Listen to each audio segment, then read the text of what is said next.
So last వీడియోలో చెప్పినట్టు తను క్రెడిట్ కార్డ్ మీద ఉన్న ఫస్ట్ 8 డిజిట్స్ నంబర్ తను చెప్పింది, నెక్స్ట్ 8 డిజిట్స్ నంబర్ నాతో చెప్పించింది అనమాట.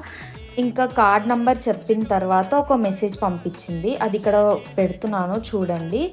సో దాని తర్వాత తను ఎక్స్పైరీ డేట్ అడిగింది. సో అక్కడ నాకు డౌట్ వచ్చి ఎందుకు అని అడిగేసరికి నేను కాన్ఫిడెన్షియల్ ఇన్ఫర్మేషన్ అడగట్లేదు, పర్సనల్ ఇన్ఫర్మేషన్ కూడా అడగట్లేదు, పిన్స్ అవన్నీ ఏం అడగట్లేదు కదా, సో కార్డ్ మీద ఉన్న నంబర్ ఒక్కటే అడుగుతున్నా అనేసి కొంచెం అట్లా నమ్మించేలాగా మాట్లాడుతుందన్నమాట తను.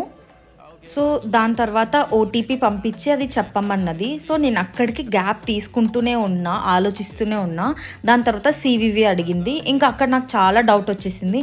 నేను గూగుల్లోకి వెళ్ళి కాల్లోనే తనని హోల్డ్లో పెట్టి నేను ఇన్ఫర్మేషన్ సెర్చ్ చేసిన.